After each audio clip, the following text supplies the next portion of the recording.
Hey kids, are you tired of the same old same old? Hot Wheels, Micro Machines, barely exciting. Easy Bake Oven, more like crappy cupcakes cooked on a light bulb. Turd pies is what they are. Transformers, more like transbormers. G.I. Joe, discharged for terminal narcolepsy. You need something for the modern kid. It's not the 80s anymore. This child's entertainment of the past is worthless. We know what you want, kid. What you want is something extreme. And what's extreme? Bringing down the wall in East Berlin? DIY Home Depot crap. Competing in the X Games? Skateboards are for cowards without rocket-powered speedboats. Fist fight a tiger in a Bangalore whorehouse? Well, that's child's play. No, kids. This is the 90s. This is extreme. This is...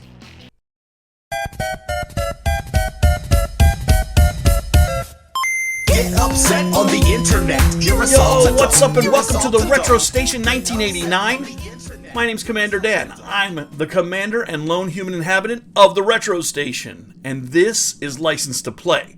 It's a show where we evaluate licensed video games. You know, things like based on comic books, movies, TV shows, breakfast cereals, hell, fast food. If it was licensed and it had a retro game, we evaluate it to see if it's got a license to play.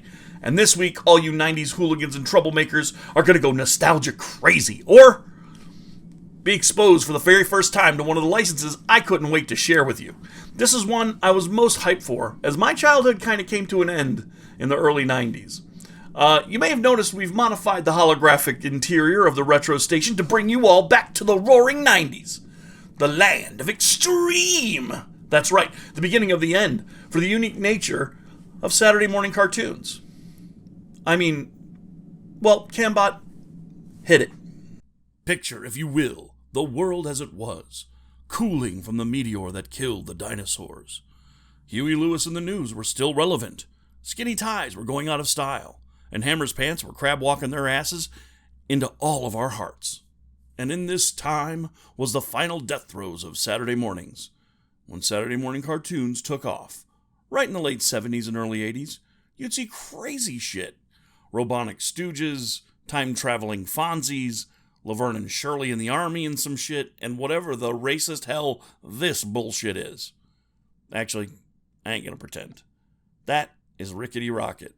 Some dude, a white dude for sure, Honky Harrison III maybe, decided that our black brothers and sisters wanted to be shown that even in the far-flung future, black folks live in a junkyard with a racist-ass spaceship. But things got better. MC Hammer got his own cartoon, with 0 racist spaceships. The 70s and 80s gave us Saturday morning as the time for kids programming. Wuzzles, Smurfs, Flintstone Kids, Scuba Dooba Doo, and so many more. Arcade games got cartoons. Education got cartoons. And after G.I. Joe and Transformers made the move to afternoons and learned how to monetize children like a beautiful animated Fagin, the 90s introduced new channels and Saturday blocks of children's shows on Fox TV. And this was the dawn of Fox Kids. Beginning in 1992, Fox Children's Department decided to do the opposite of everything every other channel was doing. CBS had the WB Looney Tunes classics and 80s stuff, proving that even back then they were the boomer network, even in 1992. And ABC featured the Hanna-Barbera properties, prior to the Disney collective absorbing them until all are one. And NBC featured the Disney Saturday properties that would later be moved to the Disney Afternoon. So Fox probably sat down and was like, first, Peter Pan and the Pirates. Now, I've talked about the game, which should live on in a herpes blister-infested hell tucked between a zombie's rectal cleft because of badness. But the cartoon was awesome. Second, screw Mickey Mouse. We'll base cartoons on stand-up comics who kids won't know. Bobby's World, Camp Diabetes, Life with Louie. Rosie O'Donnell had a cartoon, for God's sake, and then Fox did something I couldn't believe. It resurrected Beetlejuice from ABC being canceled to back to life. And third, B-movies, horror movies. We're going to make a cartoon about Attack of the Killer Tomatoes, Little Shop of Horrors, and Little Dracula, which is a take on the Count Floyd character from SCTV. Fox Kids said kids are extreme now, and they are going to love extremely obscure shit. You know it. Extreme tunes, extreme gear, extreme everything. Yeah. Snacks were extreme. Corn blasted taco shredded sour tart extreme. Commander Dan, this has to stop. The 90s were nearly half a century ago, and that era's extreme nature could throw the station out of balance. Okay. And the point of all this, really? Fox tried to be extreme, and where Nickelodeon had one of the greatest subversive comedic cartoons of all time, Ren and Stimpy, Fox took a shot and hired one of my most beloved creative influences in life and heroes. Well, more like they summoned him from the Stygian abyss of pre-production hell, because try as hard as this guy might, he couldn't get a movie created in the 90s. And I mean, why not have him creating subversive tunes for Fox? Let's go ahead and talk about one of my heroes, Savage Steve Holland. Roll it, Cambot Jr. Whatever, Commander Douche. Whoa! Nice tood, CB! Thanks, boss. Rolling. Alright, Space Pirates, this is Savage Steve Holland. Film director, animator, and children's show maven on Disney Channel and Nickelodeon to this day. This dude in the 80s made movies you may have caught on HBO or Cinemax or Starz in the middle of the night. Long ago, in the days before streaming, he made comedies about teens, which were hilarious, dark, weird, and goofy. But his sense of humor, if you'll pardon the pun, was too extreme to fit in with 80s kids' movies like The Goonies and Explorers and Breakfast Club, and not filthy enough to fit in with teen sex comedies like Porky's and The Last American Virgin and Revenge of the Nerds. Steve Holland was a man without a country in the 80s because he was so unique. The 80s, they just weren't ready for the extreme sense of humor of Savage Steve Holland.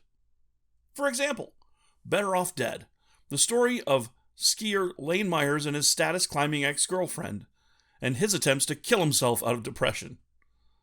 The New York Times, snob rag of the 80s movie scene, didn't get it. They called it mildly amusing, and buddy, they're off base by a million miles there. Lane blows up his neighbor's mom, is pursued by a demonic paperboy, and falls in love with one of my childhood crushes, Diane Franklin. This flick is a cult classic and features Curtis Armstrong in one of the best dirtbag best friend character portrayals on film, period. It's a great flick with a happy ending, but John Cusack comes right back, folks. Steve Holland directed One Crazy Summer, which introduced the world to Bobcat Goldthwait on a major stage. And damn, if it isn't a Save the Children Center type shenanigans-based comedy, but it's full of charm, hilarity, and fun that ends with a big-ass boat race. I mean, right? Isn't that the 80s right there? It has great slapstick, wry humor, and again, a mean streak that's just missing from the modern teen and children's fare out there. Steve Holland had a brand. Surreal, dark, funny, smart, and mean. And he loved animation and illustration, which is where my love of his movies comes from, really. Check out these sequences, and I think you'll get what I love about the madman's output.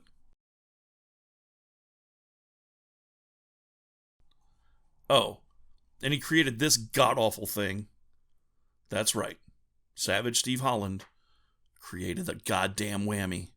So when you think, we gotta create some children's entertainment, but extreme, who else but Savage Steve Holland would you call on to create a cartoon for children? There is no other. And the cartoon he created ran for 5 years, had 75 episodes, and featured dark humor, violence, slapstick, black comedy, and the mean-spirited nihilism you just didn't get on Rescue Rangers. From a cartoon about a gentle, kind, helpful, naive cat, a cat named Eek. Today, we're looking at Eek the Cat for the Super Nintendo Entertainment System. And the source for this weird-ass game, to determine if its courageous kitty has what it takes to get a license to play, we're going to have to fire up the evaluation. Go ahead. 1992, and Steve Holland, along with Dee Snider from Twisted Sister, throw together a shredder of a guitar track as a theme song and produced a cartoon called The 6.5 Lives of Eek the Cat. I mean, come on, it's about an unlucky pink cat named Eek who wants to be helpful but brings catastrophe in his wake and is always nearly killed in every episode. The show more or less followed Steve's original pitch. Kind, dim-witted, naive Eek is abused, assaulted, and finds himself in all kinds of harrowing situations as he doesn't understand that he's in danger, as he tries to help old ladies across the street and all other kinds of good deeds, bringing us to the theme of the show. No good deed goes unpunished. It premiered in 1992 as Eek the Cat. 13 episodes were produced, and all I needed to know was Savage Steve Holland was making a children's show. It was either going to be wholly inappropriate or subversive enough to be appealing to a grungy dirtbag high schooler like myself. And I was not disappointed. The credit sequence alone, watch this, shows off the masterful black comedy at the heart of the show. This cat is in frickin' trouble. Will probably fail a lot and will be put in insanely punishing situations. And it's fine, because Eek honestly is just a cartoon. The show wasn't hard to understand, and started out as a slapsticky satire of sickly sweet anthropomorphized animals, then moved on to satirizing movies, albeit in very surreal ways, and was a lot of fun. The show features Eek, whose voice sounds a lot like Splat if you ask me. His girlfriend Annabelle, voiced by sex tigress Tawny Kitane, hello. A large lady cat who Eek just sees as a beautiful, big, more-to-love individual. His amour. There are subversive characters like Piggy the Penguin, who's based on the tragic child victim of murder from Lord of the Flies. And Mom is played by Eleanor Donahue, the 50s answer to Teenage Sweetheart. She was Ellie from Andy Griffith. So, beautiful lady doing voices for this ridiculous show. And then there's Shark Dog. I mean, come on. Rude Dog and the Dweebs? Eat shit. This is Shark Dog. He should have really had his own show. He's the epitome of tude, rude, and at turns soft-hearted and magical, but mostly an asshole. The show was a success, running for 5 years, and at the height of Eek's popularity, where he was king of the weird-ass cartoons, they decided to bring out a video game. Fox went out and hired longtime licensed game manufacturer and designer and, well, albatross around the neck of the Spectrum and Amiga owners in the mid-90s, Ocean, to develop the Eek the Cat game. Now, let's talk about this because we haven't really before. Amiga games are their own flavor, right? Ocean's Amiga games were yet another distinct flavor, and their licensed games were a third distinct, separate flavor. So, it was this company developing a game based on the wacky, dark, and nihilistic Eek the Cat in a time when they cut so many corners you'd think they were selling flat discs of compressed garbage. You know, like Kenny G or John Tesh vinyl. Ocean would cut corners by, well, aping popular and bygone arcade games and slapping a license over them. They did this so many times since the original success of RoboCop, which was basically a slap-together license swap of Green Beret, that Data East went and turned into a great arcade game, actually, and Ocean turned into a printing press for money. Navy SEALs, RoboCop, Commando, Rambo 2. And then Rambo was basically just Commando from the arcades slapped onto Rambo. And it was same gameplay, easy to lift because they did a port of Commando. So basically making it just be Rambo was easy for them. I mean, I'm not saying they stole, but Bob's your uncle. There it is. Rambo is Commando. Look at it side by side. But then in the mid-90s, Ocean was taking games that were their original material that didn't sell very well, and then they would slap licenses over those. Red Heat reminded me of a thing like that, even though I think it was meant to be a Kung Fu clone, but with Army, and it's not very good. But they did slap a license on an original title, and that's the case with Eek. Eek the Cat is one of those games I grabbed because mainly I love the license, and I was mystified to wonder what in the hell they would do with this thing. I mean, the cartoon is so arch and sarcastic and sardonic and dark and mean.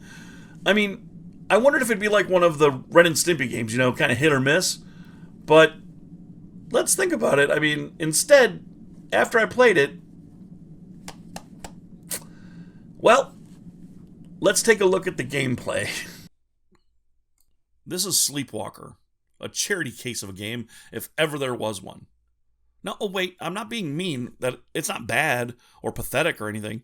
It literally is a game created for the Comic Relief charity to help the homeless. It's a charity case game. I suppose using this bare bones game as a skeleton for an Eek game kind of makes sense since it's also about being kind and helpful, but what Ocean did is just literally slap graphics from Eek onto their basic ass Sleepwalker death prevention sim and create an animated intro of very high quality and called it a day. Said, hey, there you go. There's your SNES game, dick. So I'll show these side by side in parts because I might as well evaluate both. But Eek's game is just a clone of Sleepwalker, so let's strap in for a quick one, folks. Sleepwalker has 5 levels. They don't really correspond to anything but a generic comedic video game sense of danger for a sleepwalker in various situations where a dog has to go rescue them. However, Eek's 5 levels are based on legit episodes from the show. Based, sort of. So long as it fits with Sleepwalker's levels and the sprites aren't too different from the originals, yeah, I guess they're based on Eek episodes.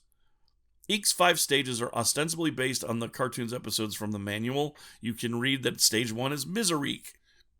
After a nasty accident with a block of soap, Eek's friendly neighbor lady is convinced Eek the cat has rabies and has decided to take him to the vet. Eek has to steer her clear of all the animals in the zoo. I mean, outside the vets. She's not really sleepwalking in this, she's blind. So Eek helps the blind lady get to the vet so he can get shots. Stage 2, Eek versus the Flying Saucers. Annabelle is kidnapped to an alien city, and it's an escort mission. It's boring and it sucks. Stage 3, Hollow Eek. It takes place on Halloween in a graveyard. It's an escort mission. It's boring, and it also feasts upon ass. Because it sucks. Stage 4, Bears in the Hood. It is a city stage. It is an open sandbox battle royale mode, but wait, no. It is an escort mission, and it sucks ass casserole. Stage 5, It's a Wonderful 9 Lives. It's a Christmas-themed escort mission. It's boring, and it gave my eyes cancer of the dick. It slowly feasts upon the genitals of leprous zombies. It sucks. Look, folks, the manual is the beginning and end of the humor that you're going to find in this game in the show. And the quality of the show is only found in the sprite work and the opening intro scene, really. The control schematic is probably the most accurate depiction of how it feels to play this game. There you are. Each button does something, you're sure of it, but it seems like button presses are either suggestions your SNES doesn't take seriously, or are physical representations of how robots have rap battles and you just said some serious shit about your SNES's mom. Which, of course, was the NES. SNES doesn't know who his daddy is. All the Genesis fans right now are saying it was the Genesis. Burn. But seriously, you got a jump button, a turn the victim around from the front button, and a kick in the ass button from behind. There's a swap places button while you're standing still, and a whack things with a fish button. Those are your buttons. This fucking game. Ooh, boy. You know, I'm glad we got to talk about one of my favorite cartoons growing up and spread the word about it. But the purpose of this show is to evaluate the game. And damn, I hate to say it, but the Sleepwalker original is the better game.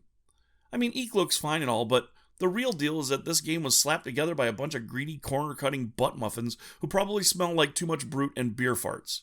And all have mustaches, which also smell like brute and beer farts. So only one question remains, thankfully. I mean, look at this game.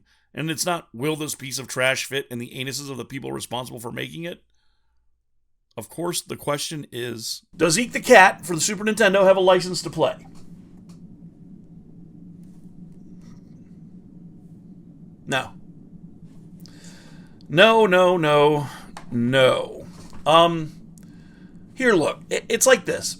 If I could give a license to play to a non-licensed game like Sleepwalker, Sleepwalker has a license to play. Because all of the things missing from Sleepwalker in Eek the Cat make Eek the Cat a lesser game.